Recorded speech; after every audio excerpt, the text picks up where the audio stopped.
할렐루야. 2월 첫째 주 2부 예배 오신 여러분들을 진심으로 환영합니다. 주님의 은혜가 여러분 모두에게 함께 하시기를 바랍니다. 하나님은 여러분을 사랑하십니다. 하나님은 여러분에게 언제나 힘과 능력 주기를 원하십니다. 온라인으로 예배드리고 계신 분 가정에도 주님의 평강과 은혜가 임하시기를 바랍니다. 명절 잘 보내셨죠? 네, 우리 옆 사람 인사하면서 평안하셨습니까? 승리하셨습니다. 이렇게 인사하시기 바랍니다.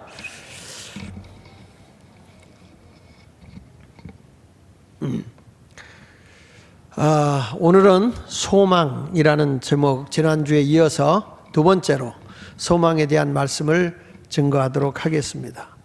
사도 바울은 하나님에 대해서 뭐라고 고백을 하냐면 소망의 하나님이라고 말씀을 합니다. 근데 이 소망의 하나님인데 이 소망의 하나님이 우리에게 무엇을 내 삶 속에 주냐면 기쁨과 그리고 평안함을 믿음 안에서 넘치게 주신다고 성경은 말씀하고 있어요. 그러니까 하나님께서 여러분들의 마음속에 기쁨, 평안 이것을 줄 수 있는 것은 어떤 사람에게 주느냐? 소망의 하나님을 의지하는 사람에게 주겠다는 거죠. 근데 그것이 내 자의적으로 주어지는 게 아니라 믿음 안에서 성령의 충만함으로 우리에게 소망을 준다고 말씀하고 있어요. 마치 아무리 좋은 자동차라도 거기에 휘발유가 들어가서 이 불이 점화가 되어야 이 힘이 나오는 것과 똑같이 성령에 의해서 우리가 소망이 넘칠 때 기쁨이 있고 평안함이 주어진다는 것입니다. 로마서 15장 13절에 그렇게 말씀하고 있어요. 소망의 하나님이 모든 기쁨과 평강을 믿음 안에서 너희에게 충만하게 하사 성령의 능력으로 소망이 넘치게 하시기를 원하노라. 그러니까 소망의 하나님인데 그 소망이 어디서부터 오느냐? 소망이라는 게 뭡니까? 원하고 바라는 거예요. 소망은 원하고 바라는 것. 근데 이런 소망을 내 의지나 내 자력에 의해서 주어지는 것이 아니고 우리 소망이 하나님께로부터 와진다는 거예요. 내가 믿음을 가지고 살면 그 안에서 모든 기쁨 그리고 평안함을 우리에게 주시는데 그게 내 자의적인 게 아니라 성령의 능력으로 소망이 생긴다는 거예요. 여러분 모두도 성령의 힘에 의해서 소망 있는 사람이 되길 바랍니다. 소망 있는 사람은요, 삶이 활력이 있고 소망 있는 사람은 벌써 눈빛 자체가 달라요. 살아있어요. 모든 것이 생동감 있게 갑니다. 소망의 사람은 걸음걸이도 달라요. 근데 소망이 없는 사람 보십시오. 축 처져가지고 그냥 왜 살아? 그래, 아휴, 그냥 죽지 못해 살아. 이런 식으로 살면 소망이 없는 거란 말이에요. 유명한 그 스카피크라고 하는 그 의사가 이런 얘기를 했어요. 길 없는 여정이라는 책에서 그 정신병원의 환자들 중에 두 부류가 있다라는 거예요. 그러니까 하나는 영원히 정신병에서 헤어나지 못하는 사람이 있고 하나는 정신병에서 쉽게 헤어나오는 사람이 있다는 거예요. 근데 정신병에서 헤어나지 못하는 환자는 어떤 사람이냐 하면 아무런 흥미도 없고 기쁨도 없고 욕망도 없고 신비한 세계에 대한 도전도 할 줄 모르는 사람은 가망이 없는 사람이라는 거예요. 그러니까 한마디로 말하면 의욕 없이 사는 거예요. 그냥 흘러가는 대로 모든 것을 다 포기하고 우울하게 절망적으로 지내고 있는 사람이라는 거죠. 이런 사람은 가망이 없다는 거예요. 그렇지만 같은 환자라도 의욕을 가지고 소망을 가진 자는 쉽게 고침을 받는다는 거예요. 여러분 정신병자도요, 소망을 갖고 의욕 있게 살아가는 사람은 병이 낫는다는 거예요. 여러분들이 더 건강하고 힘있게 살려고 하면, 세상을 승리하고 살고 싶으면 늘 소망이 넘치는 사람이 돼야 됩니다. 하나님을 믿는다는 게 뭡니까? 하나님은 소망의 하나님이라는 거예요. 내가 주님을 믿고 있으면서 늘 어두움 속에 절망 속에 생활하고 있다면 그것은 믿는 사람이 아니라고죠. 진정으로 내가 신앙을 갖고 하나님을 사랑한다면 최악의 상황에서도 우리는 절망하지 않는 거예요. 왜냐? 내가 믿는 하나님은 소망의 하나님이기 때문입니다. 이런 사람은 벌써 활력이 있는 삶을 살아간다는 거예요. 그래서 오늘 저는 사도 바울이 상상할 수 없는 핍박과 환난 속에 살아가고 있음에도 불구하고 그의 입에서 나오는 말씀을 보면 소망이 막 입에서 넘쳐요. 그래서 오늘 저는 소망의 사람 바울에 대한 말씀을 중심으로 함께 은혜를 받으려고 합니다. 여러분 모두도 소망이 넘치는 사람이 되기를 축원합니다. 첫째로 소망의 사람은 늘 기회를 잡아요. 소망의 사람은 기회가 왔을 때 놓치지 않아요. 그리고 늘 그 소망을 가진 사람에게는 그 소망을 이룰 수 있는 협력하는 사람을 끌어당기는 힘이 있어요. 사람이요, 특이한 게 있습니다. 어떤 사람과 대화할 때 막 소망의 말, 미래 진취적인 말을 하는 사람에게는 사람이 붙어요. 내가 뭔가 저 사람에게 의지하고 싶은 마음이 생기는 거예요. 만나서 얘기만 하면 절망적인 얘기, 비판적인 얘기, 부정적인 얘기, 이런 사람은 솔직히 여러분에게 말씀하는데 빨리 멀리 떠나. 그런 사람은 결국에 내 인생도 망가뜨리는 사람이에요. 근데 아무것도 없는데 그 사람은 막 내일을 얘기하고 미래를 얘기하고 막 소망적인 얘기를 한단 말이죠. 이런 사람은 분명히 뭔가를 이루어내는 사람이에요. 오늘 바울이 하는 얘기를 봅시다. 빌립보서 4장 11절에 보면 내가 궁핍함으로 말하는 것이 아니다. 내가 지금 이 바울이라는 사람이 없다는 거죠. 궁핍하다는 것은 가난하다는 거 아닙니까? 궁핍함으로 말하는 것이 아니라 어떤 형편에든지 나는 자족하기를 배웠다. 여러분 얼마나 멋있는 말이에요. 나는 있을 때도 만족하고 없을 때도 만족하고 흥할 때도 만족하고 쇠할 때도 만족하고 산다는 거예요. 형편에 좌우되지 않고 나는 그 모습 그대로 자족한다, 만족하고 산다. 그러면서 12절에 이렇게 말합니다. 나는 비천한 자리에 처할 줄도 알고 풍부한 자리에 처할 줄도 안다. 있다고 좋아서 펄펄 뛰는 것도 없고 없다고 기죽어 사는 것도 아니다. 왜냐? 모든 일, 곧 배부름과 배고픔과 풍부와 궁핍에도 내가 처할 줄 아는, 어떤 상황, 어떤 환경에도 처할 줄 아는 일체의 비결을 내가 배웠다는 거예요. 여러분, 요셉이라는 사람이 아버지의 사랑을 받다가 노예로 팔려가요. 비천한 자리로 내려갔어요. 노예로 팔려갔지만 거기서 아주 일을 열심히 해서 주인에게 인정을 받아서 아주 좋은 자리, 자기가 그 노예 생활하는 자리에서 이제는 노예라고 하는 노예놈이 있고 노예님이 있거든. 그러니까 보디발의 가정에서 너는 우리 가정의 모든 종들을 다 관리하고 노예들을 관리하고 이 재산을 관리해라. 그래서 종들 중에 제일 높은 거예요. 그러니까 종놈들이 볼 때는 종님이야. 노예로 볼 때는 놈이 있고 님이 있는 거예요. 그러나 주인의 입장에서 보면 다 노예예요. 근데 그래서 어느 순간에 천한 자리에 있다가 이 사람이 아주 풍요로운 자리까지 올라갔어요. 그런데 하나님이 그를 흔들어서 또 어떤 자리로 내려갔냐면 간통죄라는 죄의 누명을 뒤집어 쓰고 감옥에까지 가요. 아주 천한 자리까지 내려가요. 그런데 하나님은 거기서 그를 끄집어내서 애굽의 총리까지 만들잖아요. 그러니까 이 우리 인생이라는 거는 제가 늘 얘기하는 거지만 하나님이 흔들어서 새로운 길로 인도하는 거예요. 지금 내가 그대로 가만히 놔뒀으면 보디발의 가정의 요셉은 노예에 불과할 것이고, 그리고 억울한 일 만나고 감옥에 갔어도 일생 동안 가만히 놔뒀으면 거기서 또 노예 생활만 했을 텐데, 하나님이 그곳에서 술 맡은 관원장을 만나게 하고 꿈을 해석해 준 결과로 인해서 바로왕의 꿈을 해석하기 위해 가게 되고, 바로왕을 만나서 그 마음을 감동시켜서 애굽의 총리가 되잖아요. 그러니까 이 사람의 인생을 보면 하나님이 상상할 수 없도록 아픔과 어려움으로 막 흔들어 대는 거예요. 여러분, 지금 내가 힘들고 어려운 일을 만나도 우리 예수 믿는 사람은요, 절대로 낙심하면 안 돼요. 하나님이 새로운 길로 나를 안내하고 있고 인도하고 있는 거예요. 성경에 보면 하나님이 흔들어 놓지 않고 좋은 길로 인도하는 사람이 없어요. 지금 어려운 일이 왔습니까? 괴로운 일이 있습니까? 아, 좋은 일이 있네. 좋은 길로 하나님이 인도하시네. 소망을 품으시기를 바랍니다. 어떤 환경에서 나는, 바울은 일체의 비결을 배웠다는 거예요. 그게 뭐냐? 빌립보서 4장 13절이에요. 내게 능력 주시는 자 안에서 내가 모든 것을 할 수 있더라. 하나님이 능력을 주시니까 어떤 환경에서도 나는 소망을 가지고 자신 있게 살아갈 수 있다는 거죠.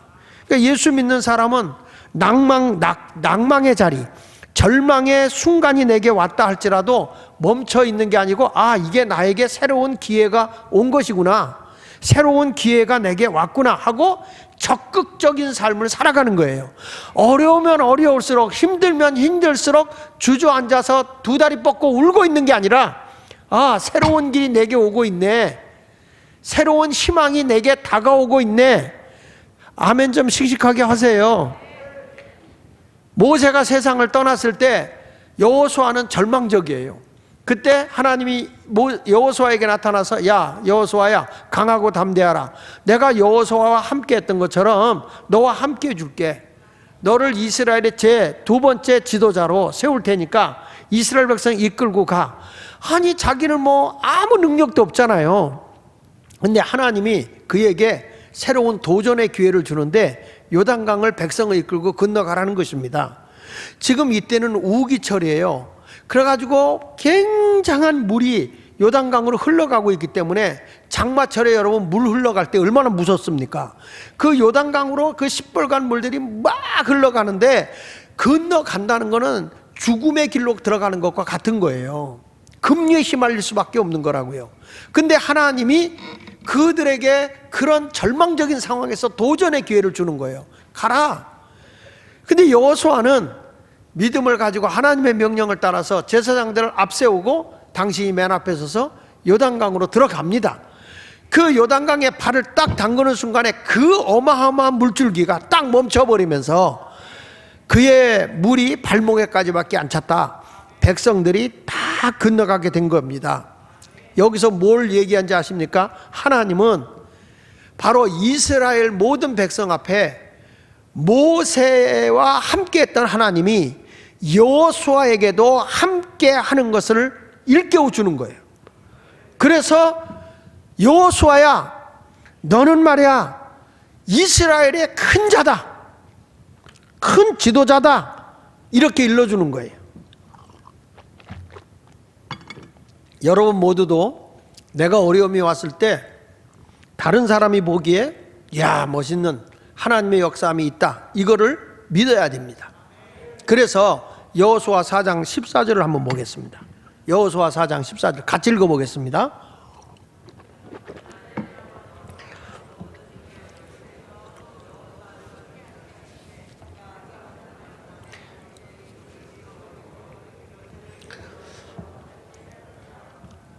파리가 왱왱되는 것 같아. 다시 보면, 그날에 여호와께서, 하나님께서 모든 이스라엘의 목전에서, 이스라엘 사람들이 다 보는 그 앞에서 여호수아를 크게 하심에, 누가 크게 하신 거예요? 여호수아를 누가 큰 사람이 되게 한 거예요? 하나님이 크게 하심에, 그게 뭐냐면 사람이 건널 수 없는 강을 건너게 했다는 거예요. 그 환경을 보면 도저히 사람이 건너갈 수 없는, 한 발짝도 앞으로 나갈 수 없는 절망적인 상황이에요. 그런데 하나님은 뭐라고 합니까? 야, 소망을 가지고 도전해. 너에게 온 기회야. 그래서 여호수아는 그대로 믿음을 가지고 건너갔을 때 하나님이 여호수아를 크게 하심에 그가 생존하는 동안에 모든 백성이 한 얘기가 그를 두려워하기를 모세를 두려워했던 것 같이 했다. 그 말은 뭐예요? 최고의 지도자로, 최고의 영도자로 여호수아를 따랐다, 그 말이에요. 여러분, 누가 이렇게 엄청난 이스라엘 백성을 이끌고 갈 수 있는 지도자를 만들었나요? 하나님이 세우시는 거예요. 하나님이. 우리의 작은 생각 속 가지고 살아가는 게 아니라 전능하신 하나님을 의지하고 사는 사람은 절망할 수밖에 없는 자리에서 하나님을 바라보는 거예요. 그래서 하나님은 소망의 하나님이라고 외치는 거예요. 낙심하거나 좌절하는 거 아닙니다. 그리스도인들은 7번 넘어져도 다시 일어난다 그랬어요. 우리는 선으로 악을 이기는 자예요. 끊임없는 싸움이 이루어지고 있지 않습니까?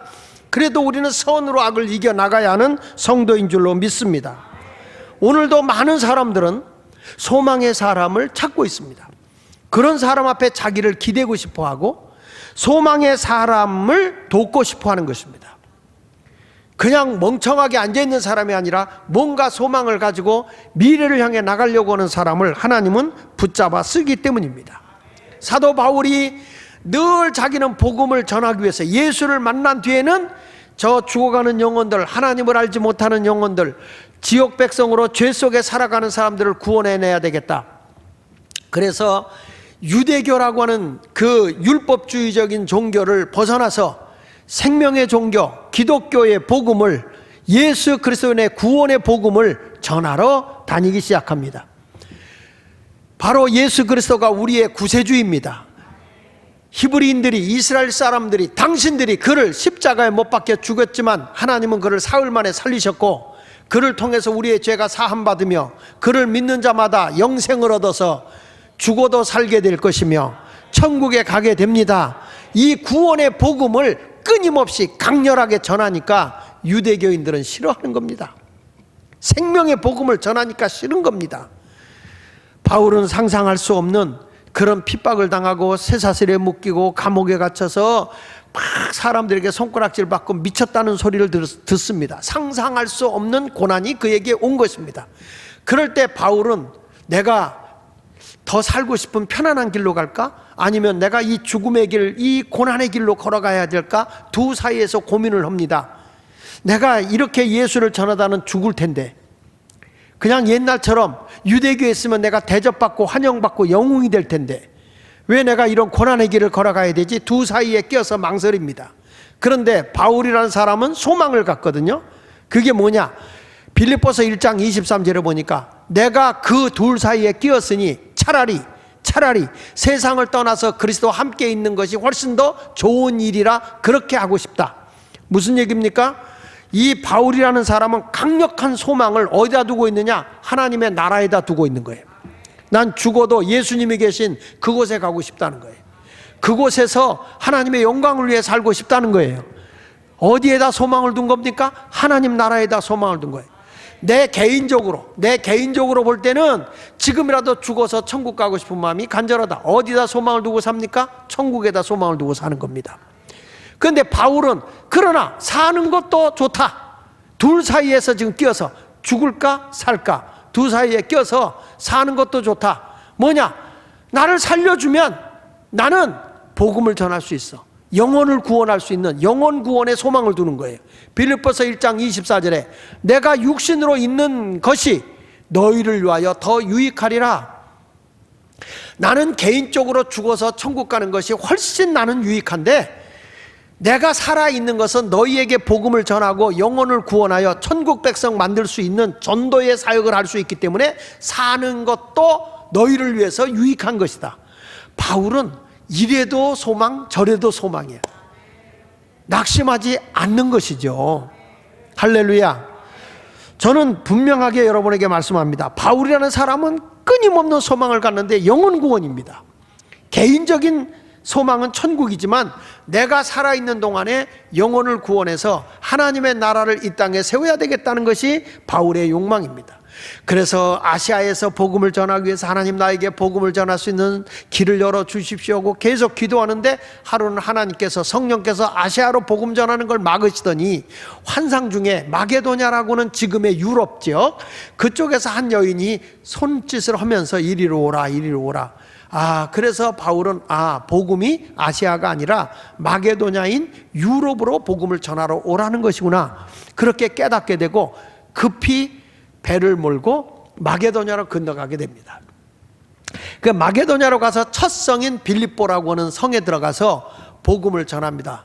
그런데 거기서 이런 얘기죠. 여기서 기도처가 있습니까? 우리 함께 예배를 드릴 수 있는 처소가 있습니까? 여인들이 모여있는 곳에 가셔서 이렇게 질문을 던져보니까 그때에 한 여인을 만나요. 루디아라고 하는 여인을 만나는데 그 바울의 하는 얘기를 들을 때 하나님을 섬기는 이 루디아라고 하는 여인의 마음을 하나님이 활짝 열어주는 거예요. 사도행전 16장 14절에 보면 두아디라시에 있는 자색 옷감장서로서 하나님을 섬기는 루디아라 하는 한 여자가 말을 듣고 있을 때, 바울의 말을 듣고 있을 때 주께서 그 마음을 열어 마음이 닫혀 있는 게 아니라 마음을 열어 바울의 말을 따르게 했다고 그랬어요. 그래서 뭐라고 하는 거 아니? 내가 하나님 믿는 자로 알면 우리 집을 기도처로 쓰십시오. 자기 집을 내놓아. 그게 빌립보 교회의 시작이에요. 여기서 우리가 깨닫는 것이 하나님의 복음의 사역에 그 소명을 가지고 움직이겠다는 소망을 가지면 하나님은 동역자를 붙여주신다는 거예요. 여러분, 소망을 가지고 적극적으로 나가면 아무도 나를 도와줄 사람이 없어 하는 것 같아도 전능하신 하나님이 나를 도와준다는 사실을 우리는 분명히 믿어야 되는 것입니다. 할렐루야. 저도 우리는 거룩한 교회 더 세상 속으로 아닙니까? 성령에 붙들려서 더 세상 속으로 가야 됩니다. 이제 저는 하나님께서 우리 교회에 주신 것이 이제 그리스도인의 영성과 인성이에요. 그래서 우리는 이제 라운드 테이블 원탁에 앉아서 우리 모두가 내 성품을 그리스도의 성품으로 바꿔나가게 되면 세상의 위대한 지도자가 될 수 있고 세상의 위대한 경영자가 될 수 있는 훈련을 지금 우리가 하고 있습니다. 이런 좋은 것은 우리에게만 준 것이 아니라 한국 강산에 준 것입니다. 여러분, 세상에 탁월한 지도자는 그 사람이 얼마나 말을 잘하느냐, 얼마나 실력이 있느냐, 그게 아니라 품성에 있는 것입니다. 부족한 것은 다른 사람의, 똑똑한 사람의 머리를 빌리면 될 수 있어요. 그러나 성품은 빌릴 수가 없어요. 우리나라의 지도자를 뽑을 때 지도자를 뽑는데 어떤 사람이냐, 일 잘하냐, 그게 중요한 게 아니라 저 사람의 성품이, 저 사람의 삶이 어땠느냐, 이게 중요하다 이 말이에요. 여러분, 우리의 삶 속에서 하나님 앞에 때로는 핍박을 당하고 어려움을 당할 수 있죠. 그래도 우리는 하나님의 복음을 위해서 바울이 소망을 가지고 나간 것처럼 그 길을 향하여 나가야 하는 것입니다. 앞으로 저는 더욱 한국 민족을 깨우고 이 인성교육을 위해서 목회자들 중심으로 했지만 이제는 크게 저도 나갈 것입니다. 왜 그렇게 할 수밖에 없느냐 하면 지금 보면 너무너무 교육이고 학생들의 모든 것이 다 무너졌어요. 그 이유는 그리스도의 십계명에 보면 하나님을 섬기는 사람은 도덕과 윤리 그리고 모든 슬기로운 삶의 원리가 십계명에 다 있거든요. 그 십계명에 있는데 그것이 다 무너져 버렸어요. 거짓 때문에 판을 쳐버려요. 난 이번에 우리 학교의 문제를 겪으면서 보니까 분명히 와서 데모도 하지만 다 거짓된 자들이에요. 다 우리는 혐의가 없음으로 다 끝났어요. 국민권익위원회고 싸워서도 우리가 잘못했다고 벌금을 3천만 원 내렸었지만은 이번에 국민권익위원회고 싸워서 우리가 이겼어요. 우리는 죄가 없어요. 그래도 저 사람들이 저렇게 데모하고 거짓대는데 내가 오늘 조금 거친 말 좀 할게요. 교육청 놈들은 주일이란 놈이라고 그런 거야. 여직도 저런 범법자, 거짓으로 학교에 교사라고 하고 거짓말에 서류를 갖다 집어넣어서 교직원 공제에서 돈을 거짓말로 거짓말시켜서 융자를 17억 4천을 빼서 자기 교주에 입금을 한 게 확인이 됐어요. 그런 못된 짓을 한 사람들의 편을 교육청 놈들이 들어주고 있어요.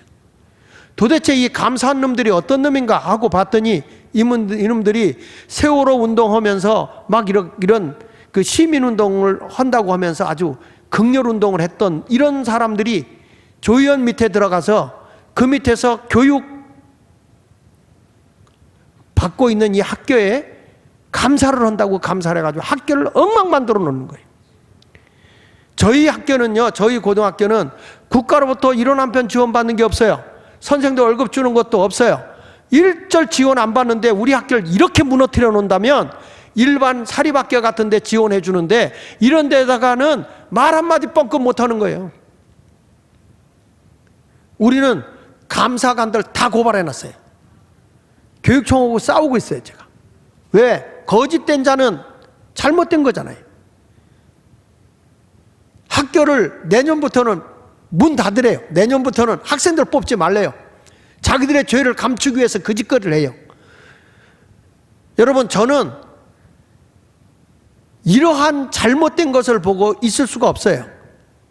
내가 52건을 고발을 당했지만 그런 것에서 다 혐의가 없음으로 나왔어요. 그런데도 아직까지도 저들은 정신을 못 차려요. 교육부는, 이 교육청은. 우리는 인성교육으로 가야 돼요. 사람들이 하나님의 복음으로 그리스도의 성품화 되어야 이 나라가 소망이 있는 거예요. 불의한 자들이, 그저 기생충 같은 존재들이 자기들의 모든 것을 움켜쥐고 뭐 한다고 하는 이런 사람들이 아니라, 이런 사람들이 이 세상을 장악한다면 대한민국은 소망이 없는 거예요. 여러분, 정직함이 살아나야 되는 거 아닙니까? 의로움이 살아나야 되지 않습니까? 선으로 악을 이겨나가야 되지 않습니까? 그래서 제가 힘들어도 이제는 여러분, 저도 적극적으로 나갑니다. 여러분이 힘들 수도 있어요. 그래도 우리는 소망을 가지고 핍박과 시련을 당해도 주님의 나라를 위해서 나가야 되는 것입니다. 여러분, 예수 믿고 의롭게 사는 사람이 아유 은혜스러워 할렐루야 그렇게 앉아있는 것입니까?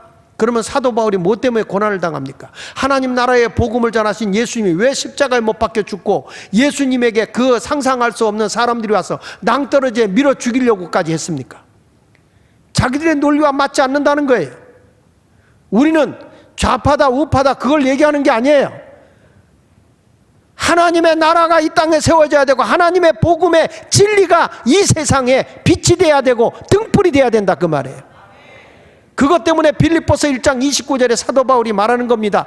그리스도를 위하여 너희에게 은혜를 주신 것은, 너희를 예수 믿고 구원받게 한 것은 다만 그를 믿을 뿐 아니라 또한 그를 위하여, 예수 그리스도의 그것을 위하여 고난도 받게 하려 하심이라. 제가 금요일날 설교하면서 불세례를 받아야 된다. 예수님은 불세례를 받으라고 그랬다. 내가 세상에 불을 던지러 왔는 이 불이 붙었으면 무엇을 원하느냐? 이 불이 붙기까지 나의 답답함이 어찌하겠느냐? 그러면서 제자들에게 너희는 내가 마실 잔을 받을 수 있으며 내가 받을 세례를 너희도 받을 수 있겠느냐? 십자가의 잔, 그리고 그 고난의 그 아픔의 그것을 너희가 받을 수 있겠느냐고 물어봤어요. 그 세례를 받을 수 있냐고. 그들이 받을 수 있다 그랬죠. 뭔지 모르고 받아들였다가 저들은 순교당했습니다. 여러분, 예수를 믿는다고 하는 것은 고난의 길 가는 겁니다. 만사형통하고 행복하고 시련 없이 살아가는 거 아닙니다. 내가 예수 믿고 구원받았으면 세상에 악과 싸워야 됩니다. 선으로 악을 이겨야 됩니다. 불의한 방법 앞에서 굴복하고 있는 거 아닙니다. 그리스도 앞으로 나가야 되는 것입니다. 그러니까 여기서부터 믿을 뿐만 아니라, 그를 믿을 뿐 아니라 또한 그를 위하여 고난도 받게 하려 하심이니라. 복음 전도의 사명은 때로는 배고픔이 올 수 있어요. 그 빌립보서 4장 11절에 말하는 거 아닙니까? 내가 궁핍함으로 말하는 거 아니다. 어떤 형편에 나는 자족하기를 배웠다. 나는 만족한다는 거예요. 없으면 없는 대로, 있으면 있는 대로 만족하고 산다는 거예요. 빌립보서 4장 17절에 바울은 나는 선물을 구하는 게 아니다. 오직 빌립보 교회 너희에게 유익하도록 풍성한 열매가 너희에게 있기를 구하는 거다. 여러분, 우리가 신앙생활하는 건 목사를 위해서가 아닙니다. 하나님의 영광을 위해서, 그리고 여러분의 유익됨을 위해서 우리가 살아가야 하는 것입니다. 거기에다 소망을 두고 살아가는 것이 성도입니다. 그러니까 바울이라는 사람이 아시아로 자기는 가고 싶은데 하나님이 마게도냐로 보냈다는 거죠. 근데 거기에 갔을 때 빌립보서 4장 14절에 보면 이런 말이에요. 바울 혼자 이 복음을 전할 때 괴로움을 겪는 게 아니라 빌립보 교회도 같이 괴로움을 겪었다는 거예요. 그러나 너희가 내 괴로움에 함께 참여하였으니 잘하였도다. 이 빌립보 교회는 바울이 힘들어하는 거기에 동참했다는 거예요. 15절에 보면 빌립보 사람들아 너희도 알거니와 복음의 시초에 내가 마게도냐를 떠날 때 주고받는 내 일에 참여한 교회가 너희 외에 아무도 없었느니라. 복음 전도 사역하는데 빌립보 교회도 가난하고 어려워요. 그런데 복음 선교를 위해서 물질을 드리는 거예요. 그러면서 데살로니가 있을 때에도 너희가 한 번뿐 아니라 두 번이나 나의 쓸 것을 보내었도다. 바울이라는 사람은 내가 돈이 없어서 그러는 거 아니다. 나는 자족한다. 그런데 너희가 보낸 선교비를 가지고 내가 풍요롭다는 것은 바울이 썼다는 게 아니에요. 하나님께 드렸다. 하나님의 향기로운 제물이고 이것은 하나님을 기쁘게 한 것이다. 그래서 바울은 어떤 형편에도 자족한다는 거예요. 빌립보서 4장 13절에 내게 능력 주시는 자 안에서 내가 모든 것을 할 수 있다. 주님이 능력 주니까 자족하고 산다는 거예요. 예수 믿는 사람은 여러분 아무리 힘들어도 절망이 없는 거예요. 난 이렇게 생각합니다. 성도가 뭐냐? 절망을 하지 않는 자다. 성도는 어떤 환경에서도 절망하지 않는다. 그래서 따라합시다. 내게는 절망은 없다. 다시 크게, 내게는 절망이 없다. 그래서 성경은 말합니다. 의인은 7번 넘어져도 다시 일어나는 거다. 예수 믿는 사람은 넘어져도 또 일어나고, 넘어져도 또 일어나고, 넘어져도 또 일어나고. 누구만 바라보는 자냐? 소망의 하나님만 바라보는 자다. 절망하지 말고 전진해 나가야 될 줄 믿습니다. 바울이 복음을 전하다가 육신의 질병이 들었어요. 하나님을 위해서 사는데 너무 힘든 거예요. 병든 사람을 위해서 기도해주면 병이 났는데 자기 병을 위해서 아무리 기도해도 병이 안 나. 그 전에 조영규 목사님이 그런 얘기를 하더라고요. 수많은 사람, 오늘 이 시간에 디스크로 오신 사람 주께서 고쳐주셨습니다. 할렐루야. 그러면 관절염으로 오신 분 주께서 고쳐주셨습니다. 할렐루야. 몇째 줄에 지금 가슴 아파 있는 사람이 있습니다. 주께서 고쳐주셨습니다. 할렐루야. 그럼 몇째 줄이 하는데 뭐 자기가 앞에부터 줄 세겠어? 아픈 사람 일어나면서 아멘 그래요. 시인하는 순간에 병이 나버려. 그런데 조영기 목사 하는 말이 걸작이요. 근데 내 병은 안 나. 약 먹어야 돼. 그래요. 그래서 저는 약을 먹습니다. 이래 얘기해요. 희한하죠? 그게 마찬가지야. 사도 바울도 왜 하나님 저들을 위해서 병든 자를 위했고 내가 손수건을 갖다 얹어도 병이 났고 앞치마를 둘렀던 걸 갖다가 얹어도 병이 났는데 왜 내 병은 안 났습니까? 그가 풍토병에 걸린 거죠. 전도로 다니다. 어떤 사람은 뭐 안질병이다, 어떤 사람은 간질병이다, 여러 가지 얘기를 해요. 근데 하여튼 심한 병이 걸렸어. 그래서 하나님 앞에 그가 작정하고 3번 기도를 합니다. 하나님 내 병을 고쳐주십시오. 이게 3번이라는 게 작정을 해놓고 오랜 기간 동안 한 거란 말이야. 병 낫기를 위해서. 하나님 내 병을 고쳐주세요. 내 병을 고쳐주세요. 간절히 기도했는데 하나님이 병은 고쳐주지 않고 하시는 말씀이 고린도후서 12장 9절에 이렇게 말합니다. 나에게 이르시기를 내 은혜가 내게 족하도다. 병을 고쳐주는 게 아니라 내 은혜가 너에게는 좋게, 그걸로 만족해라 이거예요. 그러니까 바울 같으면 도대체 하나님은 살아계신 거예요? 내가 내 일 합니까? 하나님이라 하는 거 아닙니까? 근데 왜 병도 안 고쳐줘? 이렇게 원망할 텐데 뭐라고 그러는 거 아니? 주님이 내 은혜가 내게 족하다 그랬더니 이런 말이에요. 이는 내 능력이 약한 데서 온전하여 짐이라 하신지라. 하나님 뭐냐? 내가 약할 때 내가 능력을 강하게 준다. 바울이라는 사람은 교만함이 넘치던 사람이거든요. 근데 하나님이 그의 겸손함을 주게 하고 하나님만 사모하게 하는 거예요. 그래서 하나님이 하는 얘기가 내가 약함으로써 나를 의지하니까 내 능력이 너에게 강하게 임하는 거야. 그 말을 듣자마자 바울이 그러므로 도리어 크게 기뻐함으로 뭐라고 그러냐면 같이 읽어봅시다. 나의 여러 약한 것들에 대하여 자랑하리니 이는 그리스도의 능력이 내게 머물게 하려 함이라. 내가 약할 때 그리스도의 능력이 내게 머물렀다. 사도 바울은요 스스로 자족하면서 약한 것은 하나님의 능력이 내게 강하게 오는 것이다. 그렇습니다. 여러분, 내가 힘이 없을 때 하나님의 능력은 강하게 옵니다. 내가 부족할 때 하나님은 채우시는 것입니다. 그래서 유명한 소크라테스가 이런 얘기를 했어요. 가장 적은 것에 자족하는 사람이 세상에서 가장 부유한 자다. 예? 불평하지 말고 지금 이 세상에서 난 이렇게 만족합니다. 그게 가장 부유한 자예요. 뭐 가지고 뭐 있다 그게 아니고 아무것도 없어서 자족하고 살아라. 그게 부유한 자라는 거예요.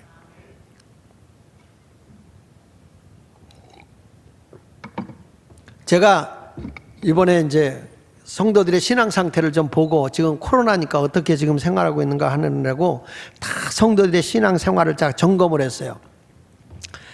그래서 제가 저희 집사람하고 나하고 금년에 얼마나 헌금을 했나 한번 좀 보라. 그리고 장로님들하고 이렇게 장로님하고 앉아서 이렇게 통계를 쭉 뽑아봤는데 우리 교회에서 준 것에 다 드렸더라고. 다 드리고도 아마 내가 더 드린 것 같아. 근데 어떻게 살았냐는 거예요. 장로님이 어떻게 살았냐 나도 모르겠어. 근데 감사한 거는 먹을 거 안 떨어지고 남이 잘 되는 꼴을 못 보니까 아멘 안 하지. 예. 우리 집사람이 말해요. 참 저한테 시집 와서 감사해야 될 게 김치 한 번 안 담궈보고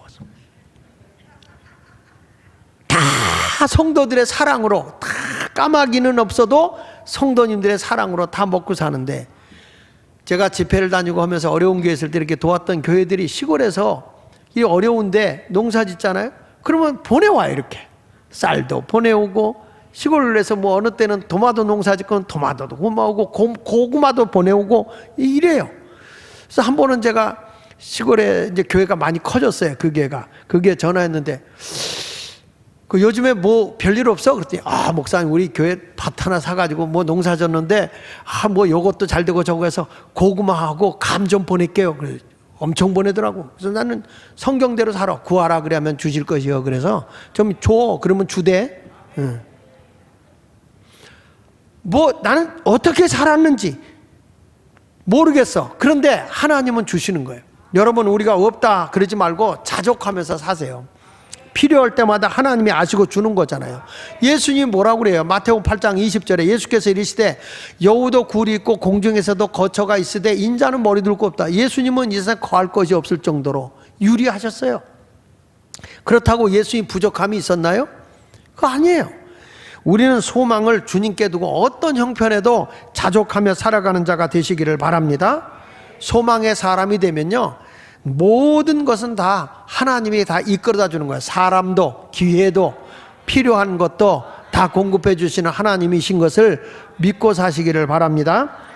그러니까 계속 얘기하는 거예요. 빌립보서 4장 13절에 바울이 말한 것처럼 내게 능력 주시는 자 안에서 내가 모든 걸 할 수 있다. 아멘. 어떤 형편에도 나는 만족하고 산다는 거예요. 어떤 형편에도.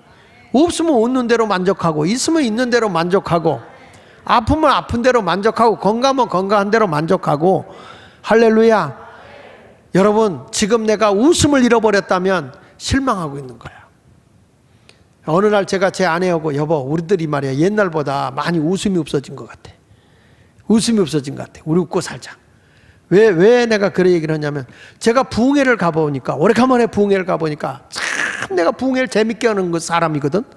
근데 너무 재밌어서 할머니 한 분은 오줌 싼 적도 있거든. 여수에서는 할머니가 웃다가 이렇게 수줍어서 하다가 질식해서 기절한 적도 있어. 그렇게 내가 재밌게 했어. 내가 봐도 재밌게 했어. 근데 지금부터 부흥회를 가보니까 내가 언제부턴가 성도들에게 희락을 못 주고 있구나, 기쁨을 못 주고 있구나, 이 생각이 드는 거예요. 그래서 제가 유심히 제 아내를 보니까 제 아내도 웃음이 없는 거예요. 이 학교 문제 때문에 너무 신경을 쓰다 보니까 웃음을 잃어버린 거예요. 웃자. 웃는 게 별거냐. 입만 귀 있는 대로 땡기면 웃는 건데. 웃자. 여러분 웃자. 예. 웃으면 건강해져. 일로요 일소일소라. 한 번 노하면 한 번 늙고, 한 번 웃으면 한 번 젊어진다는데 웃고 사세요. 여러분, 어른들이, 할머니들이 잘 웃어, 애기들이 잘 웃어요? 애기들이 잘 웃어요. 그래서 애기들이 더 오래 사는 겁니다. 네. 여러분 알아야 돼요. 웃고 살아야 된다니까. 웃고. 네. 그래서 여러분들 텔레비 볼 때 막 험악하게 막 정치인들이 나와서 이렇게 인상 쓰면서 말하는 사람이 좋아요? 아니면 웃기면서 코미디 하면서 사람을 자꾸 웃기는 사람이 더 좋아요? 그렇지, 웃기는 사람. 그러니까 웃기지 못할 바에야 웃기라도 하고, 웃지 않을 바에야 웃기기라도 하고, 이렇게 사는 것이 복이요. 그래서 옛날에 고봉서 씨가 한 말이 있어요. 웃으면 복이 와요. 웃으면 복이 와요. 난 여러분들이 마스크를 써서 웃는 건지 우는 건지 그 표정이 없지만 그래도 웃고 사는 것이 복인 줄 믿습니다. 자, 그러니까 자족합시다. 자족해. 스스로 만족하고 사세요. 난 누구보다 이게 모자라요, 저게 모자, 그러지 말자고. 누구는 뭐 좋은 옷도 입었다는데 개떡 같은 남편 만나가지고 말이야, 내가 옷도 맨날 중앙시장 표만 입고, 누구는 말이야 브랜드 있는 거 좋은 옷만 입는다는데 어떻게 당신은 그렇게 살지 말자고. 그렇다고 더 오래 사는 거 아니야. 아니, 벗지 않고 사는 것만 해도 감사하잖아요. 감사하면서 사는 거지 뭐. 그러니까 자족하고 살면 여러분들이 만족한 거예요. 소망이 넘치는 거예요. 어떤 환경에서 자족하고 사시기를 축원합니다. 그 다음에 두 번째가, 소망은 스스로 더 많은 것을 성취하게 합니다. 따라합시다. 더 많은 것을 성취하게 하는 것이 소망이다. 바울이 이런 얘기합니다. 빌립보서 4장 17절로 18절에 보니까 내가 선물을 구함이 아니오 오직 너에게 유익하도록 풍성한 열매를 구한다 그랬어요. 열매. 여기 보니까 내가 선물을 구하는 거 아니다. 바울이 요구하는 거 아니다. 너에게 유익하도록, 너희에게 유익하도록 풍성한 열매가 있기를 구한다. 18절을 보세요. 시작. 내게는 모든 것이 있고 또 풍부한지라 에바브로 디도편에 너희의 준 것을 받음으로 내가 풍족한 이는 받으실 만한 향기로운 제물이요 하나님을 기쁘시게 한 것이다. 바울은 나를 위해서는 너희들이 드린 게 아니라는 거죠. 바울이 자신 놓고는 이거 빌립보 교인들이 어려운 중에 너희가 선교비를 2번씩이나 보냈다. 데살로니가 교회를 위해서도 보냈다. 그런데 그걸 보냈는데 이걸 받음으로 내가 풍족하다. 바울이 하나님 이러기에 풍족하다는 거지 자기의 욕심을 채우기 위해서 풍족하다는 게 아니에요. 이는 받으실 만한 향기로운 제물이고 하나님을 기쁘게 하는 거다. 할렐루야. 어떤 사람들은 목사가 이렇게 이제 헌금 얘기를 하잖아. 그럼 헌금 얘기를 하면 막 삐져요. 목사가 맨 돈 얘기만 한다고. 근데 여러분 그거는 목사가 안 가져. 세상 사람들은요 착각한다고 헌금을 다 목사가 관리하는 줄 알아. 나는요 교회에서 생활비 주는 거 외에는 받는 게 없이요. 내가 갔다가 뭐 할 수도 있는 게 아니야. 재정비 다 관리하고 다 부서와 선교비와 이런 것들을 쓰기 바쁘지 나 없죠. 그러니까 여러분 뭐냐면 하나님의 나라를 위해서 향기로운 제물을 드리는 거예요. 이게 어디다 쌓는 거야? 이게 하늘에 쌓는 거거든. 골로새서 1장 5절에 보면 이렇게 말하죠. 바울이 너희를 위하여 그랬어요. 나를 위해서 하늘에 쌓아둔 소망으로 말미암이니 그랬잖아요. 여러분 내가 주님을 위해서 헌신하고 하는 거 다 나를 위해서 쌓아놓는 거예요. 그래서 내가 헌신하는 거는 하늘에 쌓아놓는 소망이야. 근데 우리는 자꾸 땅에다 쌓아놓는다고요. 농부가 땅에다가 씨는 뿌리지만 하늘에서 비가 안 오면 수확을 못 거두는 거예요. 하나님께서부터 위에서부터 복을 줘야 여러분이 거두는 거지 내가 쌓아놓는다고 되는 게 아니라고요. 신앙생활 똑바로 하라는 거죠. 어느 교회 가면 참 신앙에 모범된 교인이 있어. 근데 이 교인은 새신자를 이제 전도한 거야. 전도해서 주일 한번 데리고 갔어. 주일 한번 데리고 가더니 오늘 설교 들었어요. 어땠어? 아 좋았어. 근데 조금 길었어. 이랬어요. 아 이 양반이 가면서 막 얘기를 하면서 뭐란 거니? 아 근데 말이야 우리 교회 수요일 날도 예배가 있어. 그날 같이 오자고 그랬더니 아니 뭐 주일날 한 번만 가면 되지 뭐 수요일날 아니야 수요일날 가서 또 말씀 듣고 그러면 위로가 되고 힘을 얻을 수 있어 수요일날 가자 그래가지고 근데 뭐 그런가 보다 그러고 이제 따라온 거예요. 그러니까 수요일날 와서 말씀 들으니까 오늘 어땠어? 오늘은 또 조금 다른 게 있네. 그래서 그러지 말고 금요일날 또 있거든. 금요일날도 우리 같이 가자고. 아니 뭐 이것도 수요일하고 금요일날 뭐 있어. 금요일날은 찬양도 많이 오고 또 아주 은혜가 넘쳐. 내가 아픈 마음도 다 토해낼 수 있고 아주 좋아. 한번 와봐. 같이 가자. 그래서 금요일날 데리고 왔어. 아 금요일 와보니까 이분이 끝나고 가면서 뭐란 거 아니? 아우 정말 금요일날은 다르네. 찬송도 많이 오고 와 설교도 힘있고 좋네. 새신자가 그런 거예요. 어제도 보니까 우리 교회 이명호 장로님이 우리 지방에 계신 장로님들하고 뭐라고 하냐면 장로님들이 내서 우리 교회로 오라고 우리 교회로 오라고 금요일날 와보라고. 우리 목사님이 20대로 내려갔다고. 그 찬송도 많이 부르고 요즘에 뜨겁게 막 집회를 하신다고 오라고. 아니 다른 교회 장로를 전도하고 있어. 금요일날 와보라고 이제 그러더라고요. 근데 아 이분이 와서 막 이제 새신자인데 금요일 와보라고. 그래서 설교를 듣고 하더니 아 금요일 날은 또 다르네. 정말 찬송도 많이 부르고 정말 분위기가 주일날하고 완전 다르네. 그래. 아 그랬더니 이분이 뭐라고 하면 그러지 말고 말이야 새벽기도 한번 나와보지. 응? 새벽기도를 나와보지. 아니 뭐 이렇게 많어. 그랬더니 야 새벽에 와서 기도하고 하루 일과를 하나님께 맡겨봐. 그러면 하루가 형통한 거야. 하나님께 맡겨봐. 가지고 이제 월요일부터 새벽 기도를 데리고 나오는 거예요. 아, 그래서 이제 새벽 기도 하니까 뭔지 모르게 기뻐. 그러니까, 어때? 좋지? 예, 좋아. 그런데 감사해 봤어? 그게 무슨 말이야? 아니, 하나님이 지켜주고 인도해주고 이렇게 은혜도 주잖아. 그러니까 감사 헌금 좀 드려야지. 뭐 또 헌금을 하라고 그래. 못 많았어. 아니, 하는 거야. 하나님 앞에 하는 거야. 그래서 이 사람이 감사를 해보니까 그때 아유 그래도 물질을 들이니까 또 정성은 가네 또 이래. 그 은혜가 들어가는 거예요. 그러니까 또 옆에 있는 사람이 그런데 말이야 11조라는 게 있어.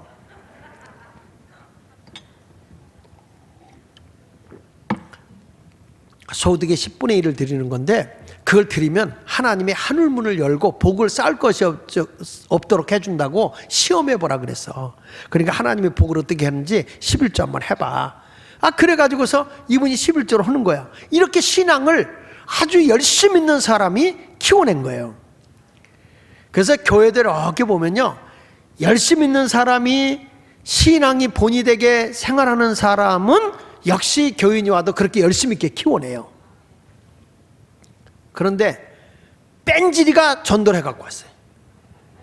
뺀질이가 한 사람을 데리고 왔는데 주일날 예배 드리고 이제 오는 거예요. 그런데 이 친구가 뭐라고 하니? 내 친구도 이 교회 다니는데 그 친구는 수요일날도 주일날만 오면 돼. 수요일날 안 해도 돼. 괜찮아. 아니 근데 그분은 금요일날도 간다. 금요일날은 그 미친 것들이 가서 기도 열심히 하는 거예요. 그거 안 가도 돼. 주일날만 한번 오면 돼. 근데 주일날 따라다니다가 근데 내 친구는 감사헌금도 한다는데 그래서 그런 거는 뭘 온지 얼마 됐다고 벌써 헌금 얘기해. 그런 거 하지 말라고. 그거 하지 말라고. 아니 걔는 요즘에 11조라는 게 있다는데 그때 그게 무슨 소리냐. 온 사람들이 그런 거 하면 시험 들어서 교회 못 다녀. 그러니까 하지 마. 지가 뺀질이니까 세컨 뺀질이를 길러내. 이게 교회라는 데가 그렇더라고요. 여러분 신앙생활 때 이렇게 보면 디렉터가 헌신적이고 열심히 하잖아. 그러면은 그 마을도 그래. 목장에도 목자가 그렇게 헌신적이고 기도하고 열심히 하면 그 식구들이 다 그렇게 신앙적으로 커요. 그런데 이 뺀질이가 있으면 희한하게 똑같은 세컨 뺀질이가 나와요. 그 교회마다 다녀보면 꼭 두 뺀질이가 있다는 거예요. 첫째 뺀질, 둘째 뺀질 이렇게. 여러분 이것은 신앙생활을 잘하는 게 아닙니다. 우리는 어디에다 나를 위해서 하늘의 소망을 쌓아놓고 사는 사람이 되어야 하는 거예요. 믿음을 가지고 주님의 영광을 드러내며 살아가는 성도가 되시기를 축원합니다. 그 터툴리아라는 신부가 그런 얘기했잖아요. 바울이 막 이 복음을 전하다가 쇠사슬에 묶이고 막 감옥에 갇혀 있을 때 그 바울의 마음이 이렇게 돼요. 바울의 마음이 하늘에 가 있을 때에는 발이 착고에 매어 있었는지 없었는지조차 느끼지 못했을 것이다. 무슨 말이죠? 여러분 우리가 소망을 하늘에 두고 사는 사람은 세상의 고통이 고통으로 안 오는 거야.